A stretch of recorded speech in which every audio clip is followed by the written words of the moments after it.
Hey, we're Saints. Father Chris here. Welcome to our Crucifixional live stream. Glad to have you beautiful people with us in Bible Week. You know, lots of people, as Christians, want to read the Bible and understand its meaning, but they find that it's often confusing. Maybe we struggle through translations, as we've been talking about all week.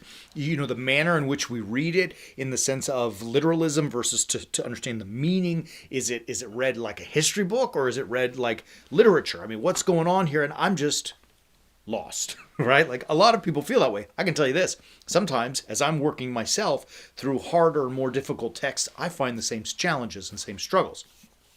You don't have to suffer through that anymore, because I know you want to know scripture so you can put it into your life and become the warrior saint that God asked you to be, right? I know we want that. So how do we get through it? Well, we get through it by subscribing to Understanding the Bible. Visit our website, warriorsaints.org. You're going to see a new product we have forthcoming called Understanding the Bible. It is a simple but very, very essential course, basically. Let's call it that, a course for us to learn how to read Scripture. The videos are short, tight, explaining the meaning. We don't need hour upon hour of time. I mean, you're going to be able to put it right on your phone once you subscribe. Get into the learning software and just boom, understand, what does Genesis 1 mean? What does Genesis 2 mean? What does Genesis 3 mean?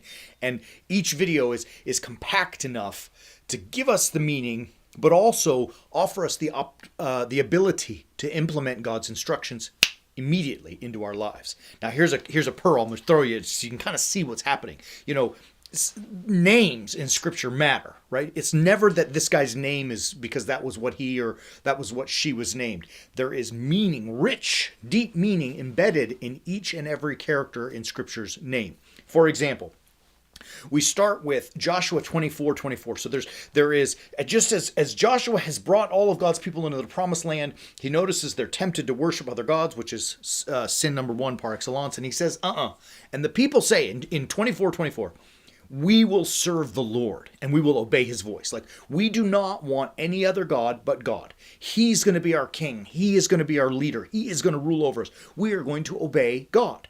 And Joshua says, all right, good job. Very well. What happens? Oh, we go to the book of Samuel, and all of a sudden the people look at Samuel and his son. Samuel is the prophet who's leading the people, because God is their leader, God is their king, and God as king speaks to his people through the prophet.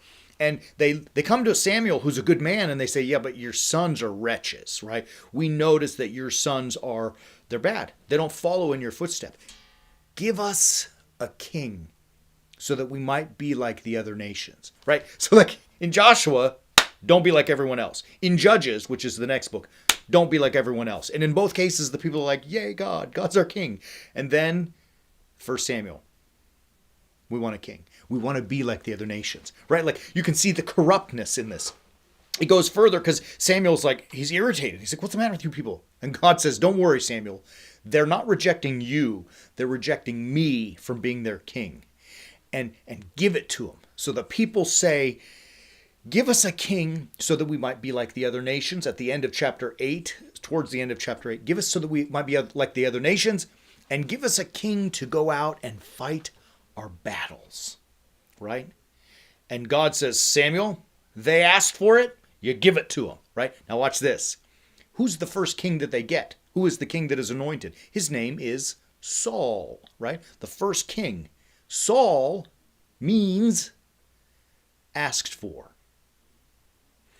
Embedded in his name is a hint for us that the things we are seeking, the things we are asking for, are going to get us in trouble. And that's evident because later in the book of Samuel, there comes this big bad monster named Goliath. And he's so monstrous.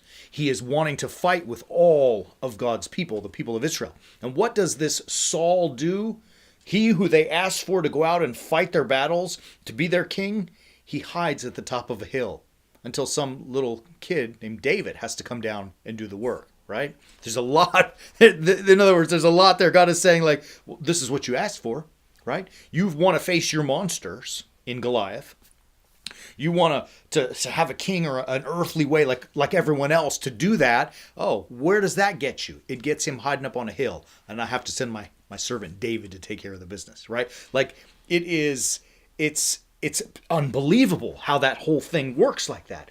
in order for us to understand that, and literally, if you want more of this kind of like understanding to see those connections, it's really simple. Visit warriorsaints.org. And when UTB, we call it UTB, Understanding the Bible, launches, you got to grab it. You got to grab yourself a copy. It is, I'm telling you, it's all of our best effort, the best that we have to give to help you understand Scripture so you get away from all that confusion and maybe that intimidation about reading it. And then you can say, I got it. Now I can go out and do it. Love you, beautiful people. We'll be back tomorrow to talk about a little bit more. As always, keep walking on the way of the warrior saint.